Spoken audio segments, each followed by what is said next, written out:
Lakers security is reportedly scrambling to contain the situation and suppress the footage, but word has already spread. Shaquille O'Neal allegedly confronted LeBron James in the tunnel following the Lakers' recent humiliating loss. Because the game is different. Like, I want people to understand, and our fans to understand, that playing 82 games in the 80s and 90s is not the same as playing 82 games in the 2020s. And what started as a heated exchange nearly escalated into a full-blown disaster. Tensions were already high after the crushing defeat, and the confrontation only added fuel to the fire. It all began with this moment, which quickly spiraled far beyond what anyone expected. According to insiders and eyewitness accounts, by the time the game ended, Shaquille O'Neal was already waiting in the tunnel, positioned right outside the path to the locker room. As LeBron James approached, Shaq reportedly asked a single question that caused the entire Lakers entourage to freeze. Rob Pelinka was said to be scrambling to keep the two separated, sensing how quickly things could spiral. It suddenly became clear to LeBron that his latest podcast comments hadn't just gone viral. They had sparked tension with one of the most dominant figures in franchise history. Sources claim the moment felt bigger than a post-game exchange, describing it as a turning point. The Lakers had just been dismantled 112-100 at Madison Square Garden, a loss that wasn't nearly as competitive as the final score suggested. OG Anunoby and Landry Shamet carved up the defense. Luka Doncic poured in 30 points, and LeBron finished with 22 while visibly showing his age. What was supposed to be another chapter in a longevity narrative instead felt like a collapse. As LeBron walked through the MSG tunnel, likely replaying the night in his head, he was met by Shaq leaning against the concrete. And this time, it wasn't for a lighthearted TV segment. He stood there like a wall, 325 pounds of old-school, 90s-era intensity, physically blocking the path to the locker room. Witnesses say the energy shifted instantly. Shaquille O'Neal didn't exchange pleasantries. He locked eyes with LeBron James and delivered a blunt question that stunned everyone within earshot. How could LeBron call today's game hard when players get hit with a technical for simply staring too long? LeBron reportedly tried to counter with talk of pace, spacing, and how much faster the modern NBA is in 2026, but Shaq wasn't having it. He cut him off, arguing that speed means nothing if defenders aren't allowed to be physical, and suggesting that leaning on pace sounded more like avoiding the reality of aging in a softer era.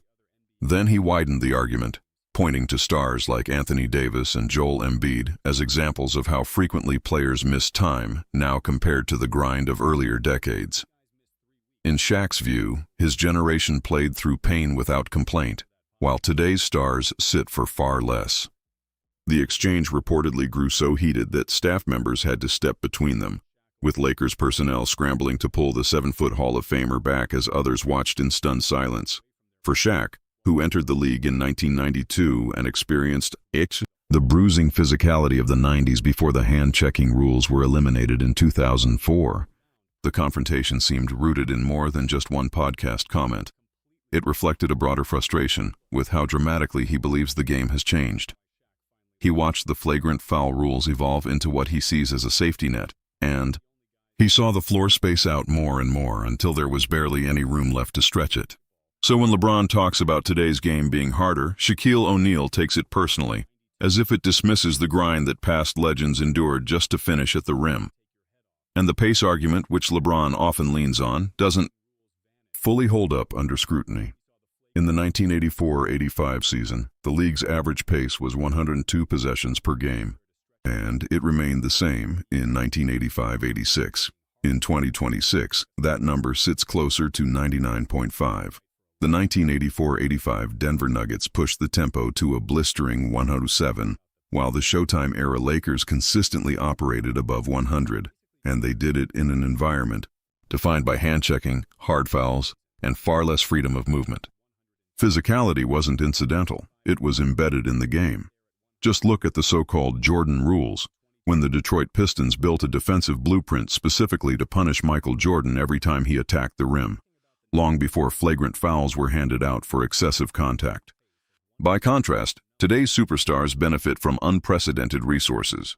LeBron reportedly invests over $1 million annually in body maintenance, including cryotherapy, hyperbaric oxygen therapy, personal chefs, and private travel accommodations that maximize recovery.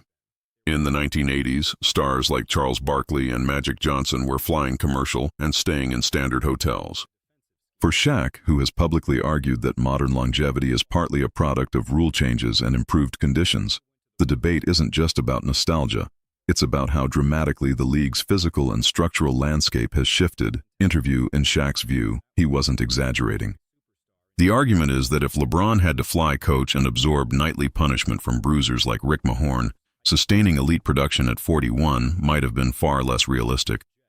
Even Michael Jordan weighed in during June 2025, adding fuel to the generational debate.